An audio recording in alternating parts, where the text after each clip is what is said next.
Welcome to the Birds and the Bees podcast. This is Braxton Dutson. That's the key. People aren't talking about it. Everybody needs to know that porn is not a documentary. It's not like if we don't talk to kids about sex and sexuality, they're not going to hear about it. They're just not going to hear about it from us. They have tons of questions, they just don't know how to ask them. All you have to do is be one chapter ahead. You don't have to know everything. Just one chapter ahead of wherever your child is. Hey everyone, welcome to Birds and the Bees podcast, episode 13.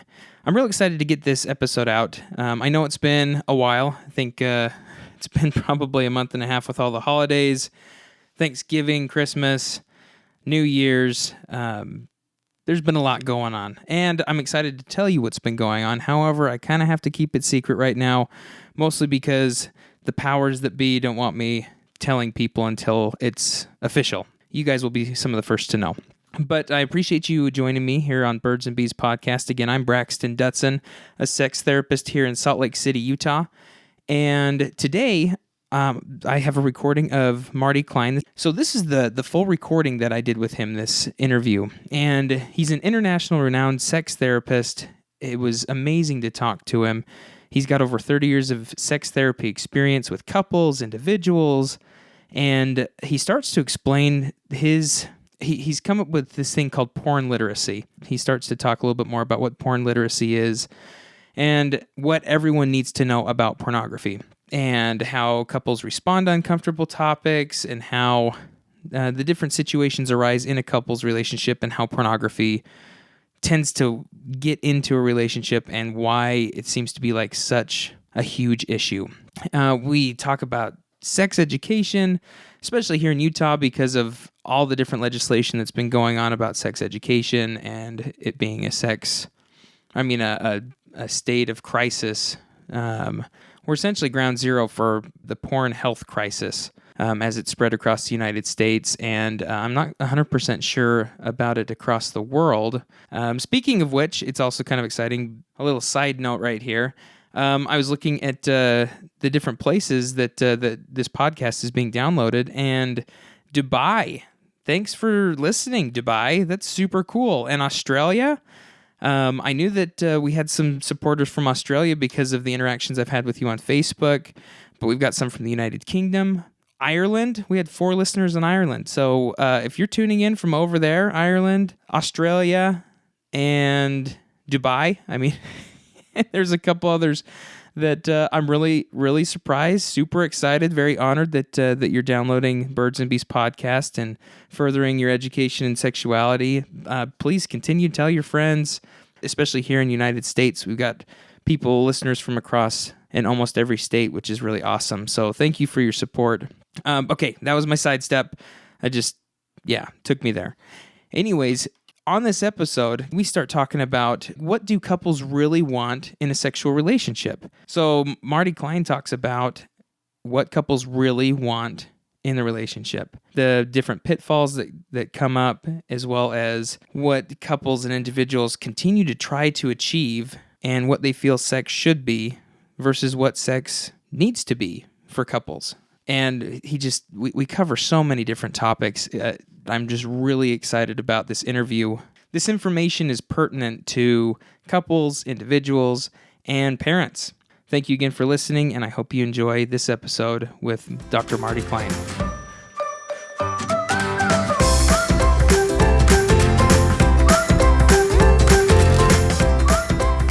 I'm here with Dr. Marty Klein, who's been a licensed marriage family therapist for over 35 years and is a certified sex therapist. He has authored over 7 books, and his most recent is His Porn, Her Pain. Thanks so much for being on the Birds and Bees podcast, Marty.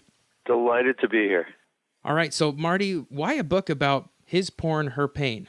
Well, I've been in private practice for 30 years, and that's I started before the internet. Whoa, how old is this guy? I started in private practice before the internet. And when the internet became popular, we started to see more cases involving pornography. And then when broadband came to everybody's house in the year 2000, we really started to see more conflict in couples about pornography. But here's the thing. when a couple comes into the office and there's conflict about pornography, it's almost never two gay men. And it's almost never two lesbian women. And it's almost never men complaining about my girlfriend or my wife watches too much porn, or the kind of porn she watches is upsetting to me. No. Whenever there's conflict about porn in a couple, it's almost exclusively a heterosexual man complaining, a heterosexual woman complaining about a heterosexual man. Almost exclusively. And so I started to see this pattern over and over and over and over again. I mean, a good therapist is in the pattern recognition business. Mm-hmm. So I started to see this pattern over and over and over again. Straight women complaining about my boyfriend or my husband watches porn And so I decided, I need to write a book about this. And as you know, this is my 7th book, and it's the whole title is His Porn, Her Pain, Confronting America's Porn Panic with Honest Talk About Sex. I felt that there was not enough honest talk about what was going on, either with pornography or in the bigger subject of sexuality. And so that's how I came to write the book about pornography, a lot of it from the point of view of women are upset about men's viewing. Now, what do we want to say about that? And that's because the majority of what you've seen is that women are the complainants and men are the ones that are being pushed into the therapy session, if you will. When there's conflict about pornography, which of course is not true in every single case, but when there's conflict in a couple about pornography, it's typically the woman complaining about the man, or the woman being concerned about the man's behavior. And then while I was writing a book about pornography, I thought, well, what else is going on in the world about porn? Well, for one thing, parents are concerned about their kids. My kid, I'm afraid if my kid watches porn, there's going to be the following consequences, or I don't want my kid to watch porn, what should I do? Or what, if anything, do I need to say to my kid about this? So there's material in the book about that. And then there's also stuff in there about if you're one of those people who's concerned that they're watching too much porn, or you're disturbed about the kind of porn that you're watching. Are you afraid that you're a porn addict? Is there such a thing as a porn addict? So there's material in the book about that as well. So does this throw you into the pro-porn realm? Well, I am certainly not pro-porn, and I'm certainly not anti-porn. What I am pro, let's be thoughtful. I am pro, what does the science say?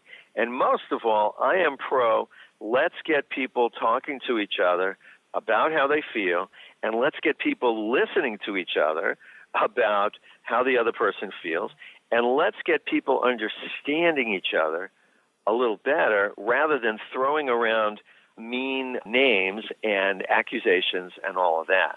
It's funny, the people who are very, very upset about porn, they accuse me of being pro-porn, and people who are, and then there are other people who accuse me of being anti-porn. So, when you upset everybody, maybe you're doing something right. That's what I've heard, is when you're right in the middle and everyone's either using your information for both sides to argue both sides, or they're both mad at you for whatever, you're right on target. Right, and with me professionally, that's old news. I mean, people have been complaining about my work for a long time because I don't fall into simple categories about things. I tend to make my own categories. People want to pigeonhole what I do about sexuality, and it's not so easy to pigeonhole me. What you need is a category that says, this guy knows a lot and encourages people to think, and by the way, has a halfway decent sense of humor too. So that's my category. Awesome. So it sounds like you're talking about porn literacy, which I've heard a little bit about, but what do you mean about porn literacy? Can you give some examples or about your checklist on porn literacy?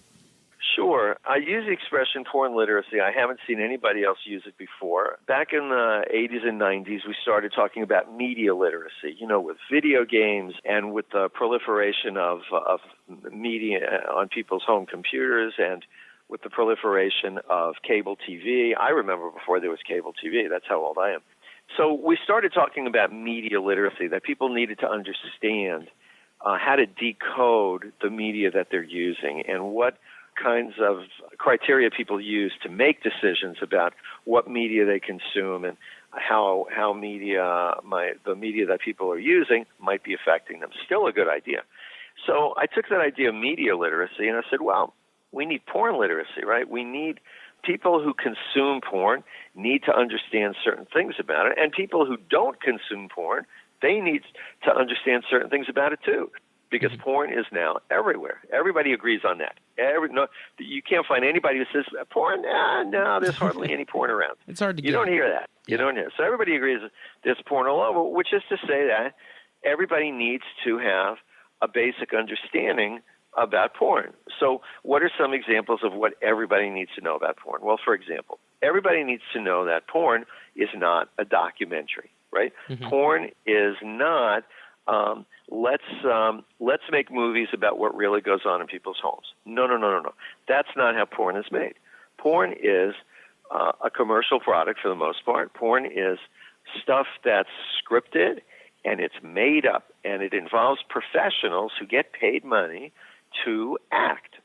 So when somebody in pornography says, oh, that feels good, maybe there's a very good chance that they're acting. And when somebody in porn says, oh, you're hurting me, they're acting also. It's acting. Yay. It's acting. And I just saw the film Dunkirk in a movie theater yesterday, and it's about the evacuation of British and French soldiers from France during World War II, and there were dead bodies everywhere. I mean, this is the way it really was. There were dead bodies. Mm-hmm. It's a depiction of a real event, but it's people acting. No people were killed in the making of Dunkirk. To make the movie, no people were drowned to make that movie. No airplanes were shot out of the sky to make that movie. And everybody understands that. Mm-hmm. And it's the same thing with pornography. People are not hurt when they make pornography, just like people, for the most part, don't have extraordinarily ecstatic pleasure when they make pornography either. They're professionals doing a job. They're acting. And if you went to see Dunkirk with a person who was inappropriately young for that movie, let's say you went with a 4-year-old. Let's say you took your child or your grandchild or your nephew or your neighbor's kid to Dunkirk, which is very intense. There's dead bodies flying everywhere and people being shot out of the sky and so on. Yeah, it's war. If you took a 4-year-old to see that movie, the 4-year-old would be frightened. The 4-year-old would say, "Oh no, look at all the people dying. Oh no, look at all the people suffering." And we would turn to this 4-year-old and we would say, "Listen, it's really okay. The people that you're looking at on the screen, they're just pretending. They're pretending to be suffering. They're pretending to be dead. And in fact, in the movie, there's people who are pretending to be happy. Mm-hmm. And they're pretending too. The actors who look like they're happy in the movie, they're pretending to be happy. Just like the actors who are pretending to be suffering in the movie, they're pretending to suffer. So it's the same thing with pornography. When we watch pornography, we're watching people pretending. And that's really a core issue, a core message of porn literacy. We are watching people pretending. Mm-hmm. And that seems to move right into where, if we're not talking to kids about sexual health as well as pornography, they're watching pornography or exposed to pornography, that they're going to start falling under the same thing if no one's there to tell them this is adult entertainment, not adult education. Right. And it's just staggering to me. And the state of Utah is committing a big sin about this. If you look at the resolutions that have come out of the Utah legislature, Utah's committing a big sin by saying we believe that it's dangerous for kids to watch porn because they get bad ideas about sex, and then Utah meticulously withholds information from kids about sex so that they would better understand it. Mm-hmm. The sex education, the state of sex education in Utah is shameful. It's shameful. It's a sin. Mm-hmm. It's a sin. It's a crime. So if people complain that today's kids are getting their sex education from pornography, I am 100% in agreement with that is not good. I'm 100% in agreement with that. Oh, me too. Kids should not be getting their sex education from porn any more than they should be getting their science education from Star Wars, right? So I agree with every single person who says kids should not be getting their sex education from pornography. Great. Then the question is, where do you want them to get it? Yeah, where are we going to give it to them? They have to have it at some point in time. And when people say sex education belongs in the home, I 100% agree with that too. Let's give sex education to kids in the home. Except that, most kids are not getting sufficient sex education in the home. Mm-hmm. Completely. They're not learning the proper names for body parts. I mean, how many homes in Utah is some parent sitting down with their kid and saying, let me tell you the difference between a vagina and a vulva. You know, it's not all that equipment down there. It's not just a vagina. There's other stuff down there, too. Now, that's pretty simple. You know, it's like there's more to a car than just a steering wheel, right? But if you're 4 years old and you sit on dad's lap or mom's lap while you're driving in the family car, which you should not do, but if you do that, or if the car is, parked on the street and you sit on your parent's lap, the parent would say, see the steering wheel? This is what I use to steer the car. And a 4-year-old might be perfectly satisfied with, I guess that's all there is to a car. There's a steering wheel. But there's more to cars than steering wheels. And there's more to a woman's body than just a vagina. So where are kids going to learn that? If every parent in America wants to teach their kid about vulvas, great.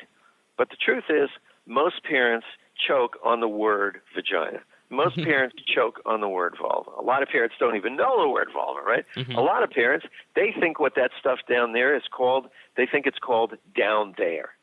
Private parts is a big one here in Utah. Yeah, private parts. I mean, that is not helpful. That is not helpful. So when people talk about it's bad that kids look at porn for sex education, I agree 100%. Let's give them some good education. And if we're not going to do it in the home, which I'm very sympathetic about, then let's do it in school. Great idea. Yeah. So let's do it in school. And then when kids learn the facts in school, when kids learn about sexual decision-making in school, when kids learn about consent in school, when kids learn about sexual health in school, then if and when they watch porn, they won't think it's factual. They will think, oh, that's just entertainment, or they will laugh at it and say that's silly, or they will think, I'm glad I know better, or they will think that's not the way that I would deal with sex when I grow up. The approach is education versus just don't let them know. Absolutely. That creates that. I mean, we know what happens when you withhold information from young people. We know what happens. I mean, we have thousands of years of data on this. There was a time when everybody was afraid that a lot of young people were going to start smoking cigarettes. People were begging parents to tell their kids don't smoke. But parents were very slow to do that in a lot of families. And so the government had to pass policies to encourage young people to not take up smoking. It passed policies in terms of advertising. It passed policies in terms of how old you have to be in order to get cigarettes. It had education in school programs, education in clinics, education in a lot of different ways. And that really worked. It really did work to cut down on the number of young people taking up smoking. So we know what happens when you educate young people in effective ways. And we also know what happens if you don't educate young people in effective ways. Completely. One of the questions I've got specifically, because in Utah, these are two big things that come up frequently with parents and in the practice I'm in. The Elizabeth Smart case, where she's come out about her rapist watching pornography, as well as Ted Bundy being a rapist, and all of this starting from pornography use. Ted Bundy, and I don't know the name of Elizabeth Smart's kidnapper, but every mass murder, every psycho case, every person who turns out to be violent and insane started out drinking milk. And I don't think that we want to make the causal connection that drinking milk creates psychopathic mass murderers. I don't think we want to make that argument. No, not at all. And, the rooster thinks that it's the rooster's crowing that makes the sun rise every day. But we are smarter than roosters, and we understand that just because two things happen at the same time doesn't mean that one causes the other. Gotcha. So it's true. I mean, if Ted Bundy says that he watched a lot of porn, I'm willing to believe him. I don't much care, but I'm willing to believe him. Mm-hmm. And if Ted Bundy says that watching porn made him kidnap or rape people or murder people or whatever, sure, Ted, whatever. Why we're listening to the ravings of a psychopathic killer to get a nuanced understanding of human decision-making, I don't know. I mean, if Ted Bundy said that Napoleon told him to kill people, or if Ted Bundy said that Jesus told him to kill people, what would we say to that? We would say, actually, Napoleon didn't tell you to do that, and actually, you may have thought you heard Jesus' voice telling you to kill people or rape people, but no, you really can't hold Jesus responsible for that. So that's how I feel about pornography. We're talking about people who are completely insane. That's not the source of wisdom that I want to turn to understand human behavior, human thinking, human feeling, human decision-making, parenting. Ted Bundy is not a person that I would turn to for the best understanding of human dynamics or of government policy. Yeah, and it sounds like that's the same with Elizabeth Smart's attacker. Yes, he may have been using pornography, and that has exacerbated what her experience was. However, the guy was also suffering from severe mental health issues. Well, look, to kidnap somebody, you have to be crazy, right? Completely. So, I mean, the guy was crazy. How do you explain the kidnapping of Elizabeth Smart? Some people are crazy. Mm-hmm. Fortunately, not that many people are crazy. But there are people who are crazy. Now, again, the guy who kidnapped Elizabeth Smart, if every night he was watching reruns of Gilligan's Island, or if every night he was watching Orange is the New Black, or Black is the New Orange, or, whatever the guy was doing, the guy was crazy. That's the explanation. The guy was crazy. It's an explanation that people are not comfortable with, because nobody is comfortable with random violence. Nobody is comfortable with the idea that the guy next door could be crazy and do a bunch of crazy stuff. Nobody is comfortable with that. I'm not comfortable with that. Yeah, Nobody is comfortable with that. It's so much more comforting to think, it's because the guy watches certain media, or, it's because the guy watches certain foods, or, it's because the guy had a certain medical procedure when he was a kid. It's much more comforting because it gives us the illusion that if we could just eliminate that factor, if we could just control that factor and eliminate reruns of Gilligan's Island, or I Love Lucy, then we would all be safe. Mm. And the truth is, there have been crazy people since the beginning of time, and there are going to be people who are crazy no matter what. And if you take away all the pornography on the face of the earth, there is still going to be psychotic, delusional mass murderers.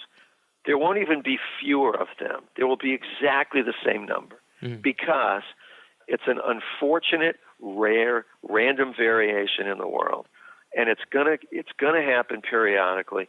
And what we can do is we can talk to each other and be more sympathetic and try and understand, how do you recognize the early signs of mental illness in people when they're 5 and 10 and 15 years old. But eliminating pornography is not going to change the number of kidnappings and mass murderers one bit. Mm-hmm. Do you find that the same belief of wanting to find a culprit for the problems in your life comes into the couples work that you do as well, especially when pornography is brought into the relationship? I suppose the answer is yes. I mean, every couple that has troubles, I mean, nobody wants to have trouble in a couple. I mean, everybody would rather have a happier life. So people come in, and everybody has a theory about what the problem is. Nobody comes in and says, we fight all the time, I have no idea why. I mean, some people actually do say that, but, you ask them two questions, and then everybody has a theory. Mm-hmm. And A lot of theories about why is there trouble in this couple are focused on, well, it's because my partner is stupid, or it's because my partner is mean, or it's because my partner is selfish, or it's because my partner is a man, or it's because my partner is a woman, or it's because my partner is Catholic, or it's because my partner is unhappy with their job, or it's because my partner drinks too much, or it's because my partner looks at pornography, or it's because my partner wishes that they had married their high school sweetheart and they didn't. So, or it's because we don't have 3 children, we only have 2 children. So everybody has a theory. Everybody in a troubled couple has a theory about why the couple is troubled.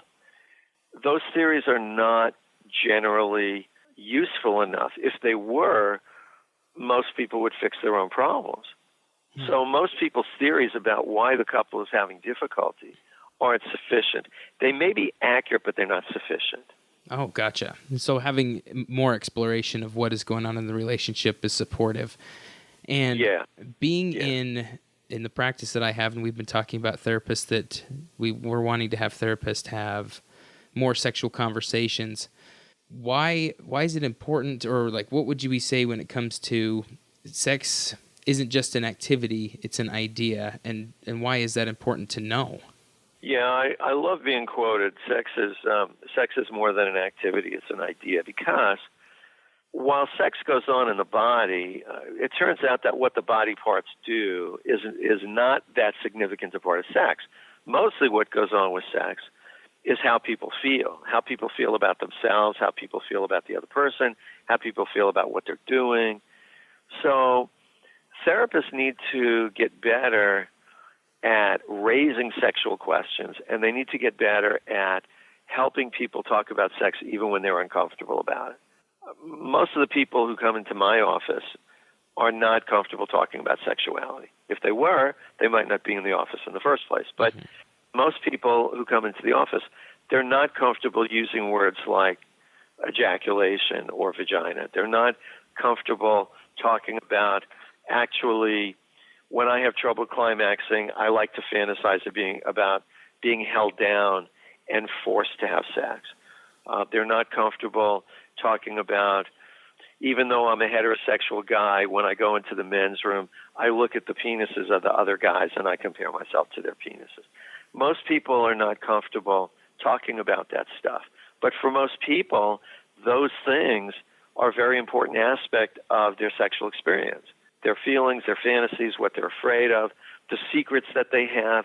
You know, my very first book, which I published back in 1988, was titled Your Sexual Secrets, When to Keep Them, When, and How to Tell. Almost everybody in America has secrets about sex because sexuality is the center of so much shame and guilt and confusion and so on. So in my work, training therapists, and in my work with the public, I talk a lot about what do people need to actually be saying out loud? What do people need to be admitting to themselves? What do people need to be telling their partner? What could help people feel less inhibited and less self-conscious and more confident and more relaxed when it comes to sex? Not so that they'll do everything in the world sexually, no. So that whatever it is that they do, they'll feel more comfortable and relaxed and self-accepting. In being themselves. Yeah. So making choices about how to express themselves. I mean, being myself might be, I want the whole cookie and you can't have any. That might be really being myself. But being myself, actually, as an adult, being myself means acknowledging I want the whole cookie and acknowledging that I can't always get everything that I want and knowing that I feel resentful about that and what do I want to do about that. Yeah, being very honest. That's being myself. Totally. That's being myself. Is it giving permission, or how do you find the best ways or the best way to help people open up or feel comfortable about talking about their fantasies or saying penis or exploring what they want in session? Now you're asking me to distill 35 years of wisdom into the answer to one question. That's which unfair. Is not quite fair. But the honest answer is different people need different things. You know, some people need tough love. You know, some people need to be told, look, if you don't learn how to talk about this with your husband or your wife, pretty soon you're not going to have a husband or a wife. Mm-hmm. Other people, they need a little bit of, as you've already heard, I like analogies and I like stories. I like to compare sex to other things. So when someone says, we don't have sex because I like sex in the morning and she likes sex at night, that's a common thing I get. One of them wants sex in the morning, the other wants sex at night, so what do we do? So I say, well, what do you guys do when you're watching TV? Who has the remote? Who controls what you watch? Or what do you do when you want to go out to dinner on Saturday night and one of you wants to go out for Chinese food and the other one wants to go out for Italian food? So for some people, using analogies is a very helpful way of getting them to talk about sex the way they talk about other things. Mm. And a lot of it involves reminding people that I'm not here to judge. I'm not here to tell people what's normal. People beg me to tell them what's normal, and I won't. People get very frustrated with me. You should know working with me can be very frustrating because I don't want to tell people what's normal. I don't think that's what people need, and I don't think that that's helpful. People don't need to know what's normal, because if you tell people what's quote-unquote normal, which is to say what's statistically common, mm-hmm. people don't use that information in a wholesome way. People use that information to either criticize themselves or to say, I guess I'm okay. I don't want people to decide they're okay because they're like everybody else.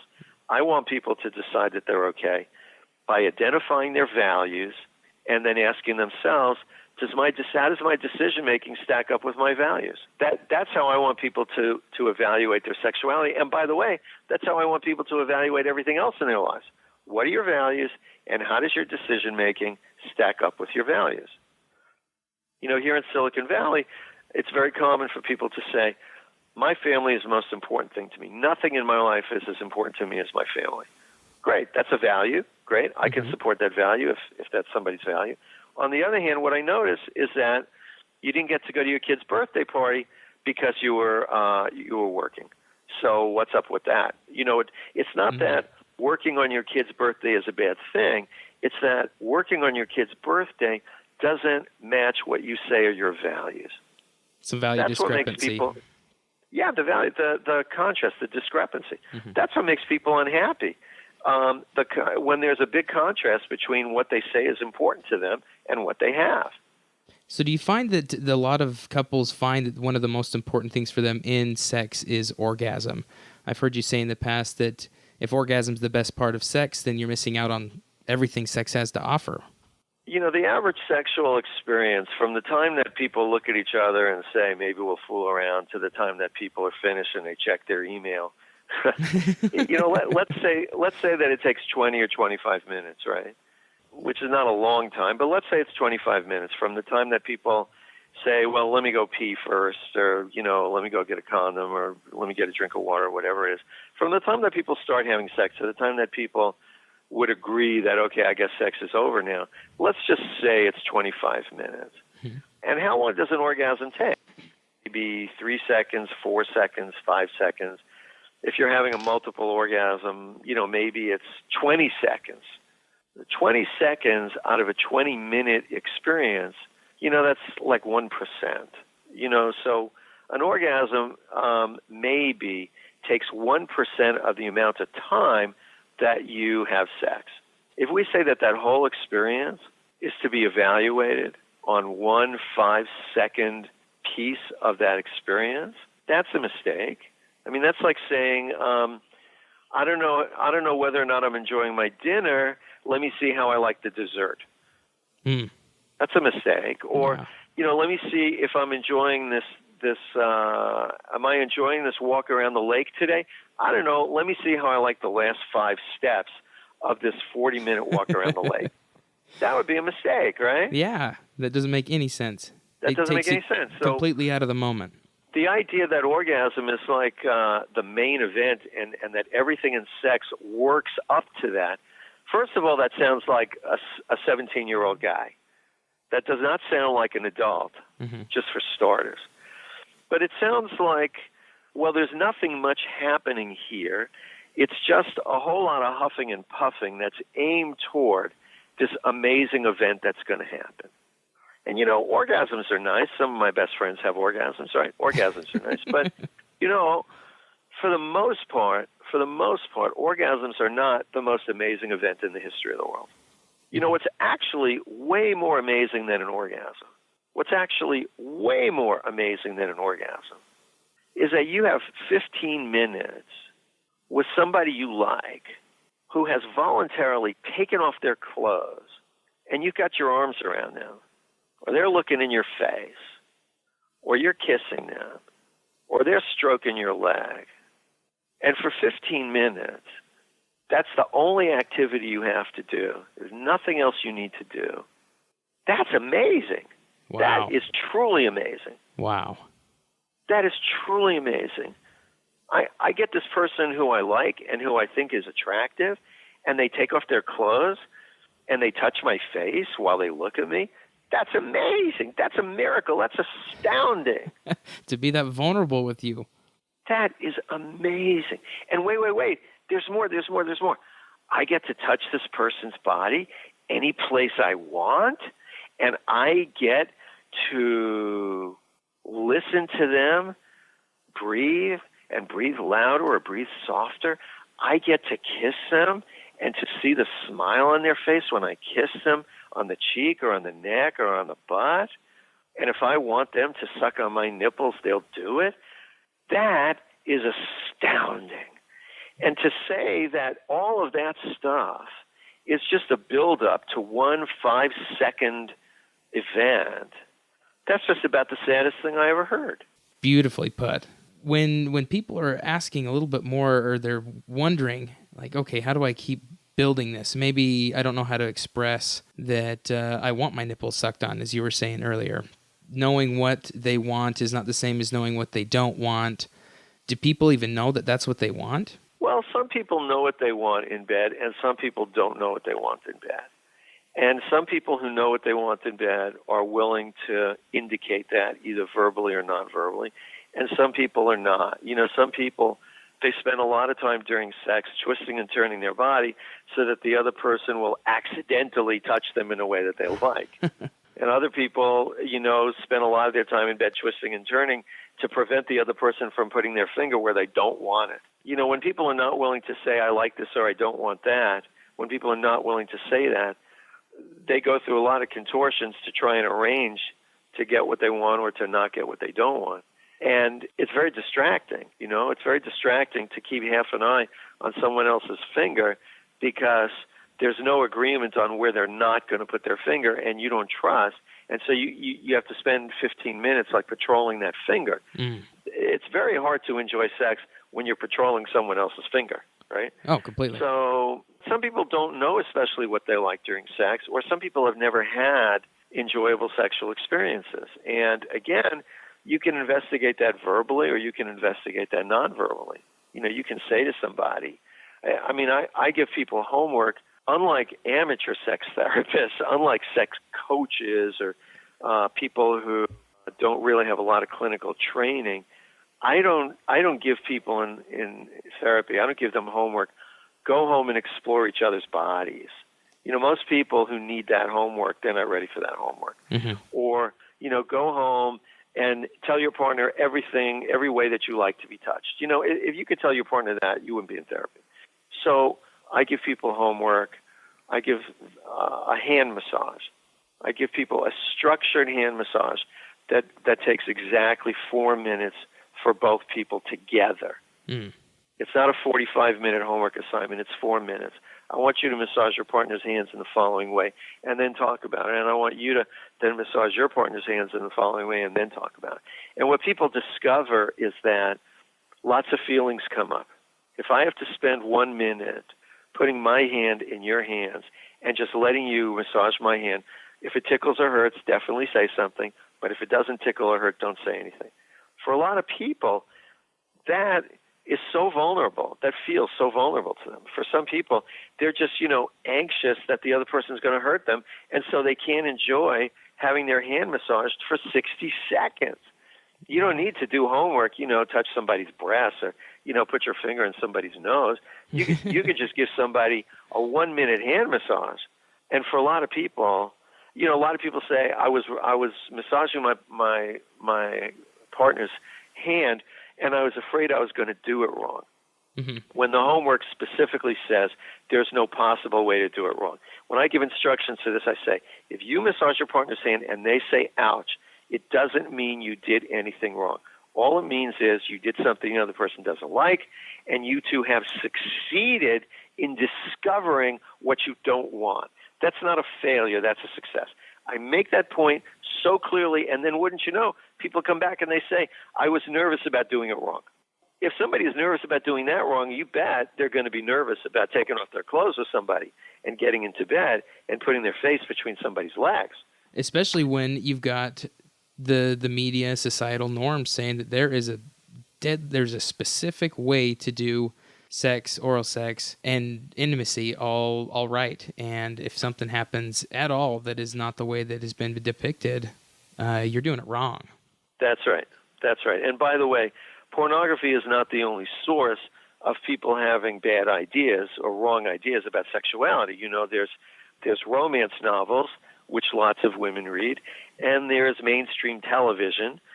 There's movies, where people have an orgasm just from, looking at some hunky person. Mm-hmm. Pornography is not the only source of mistaken ideas about sexuality.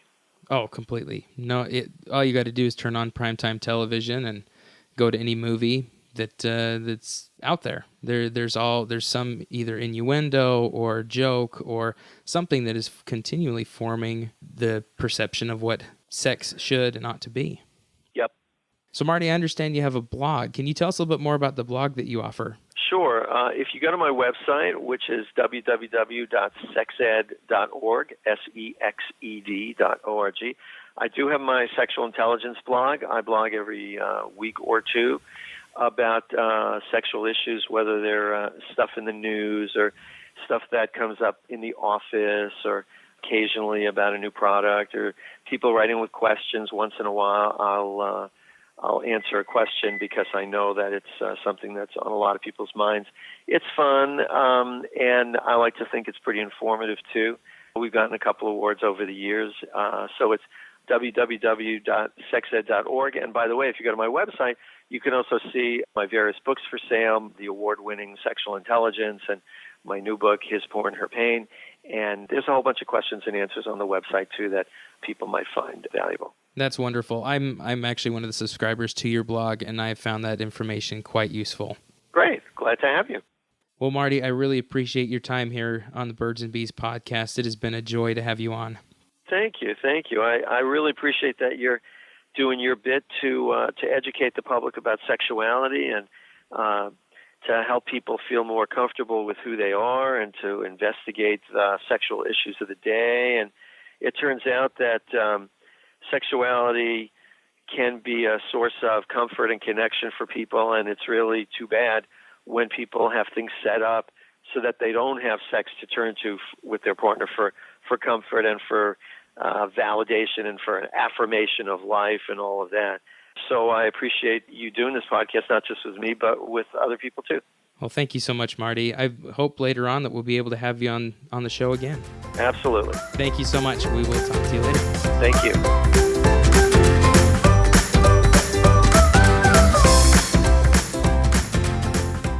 This has been another episode of the Birds and Bees podcast.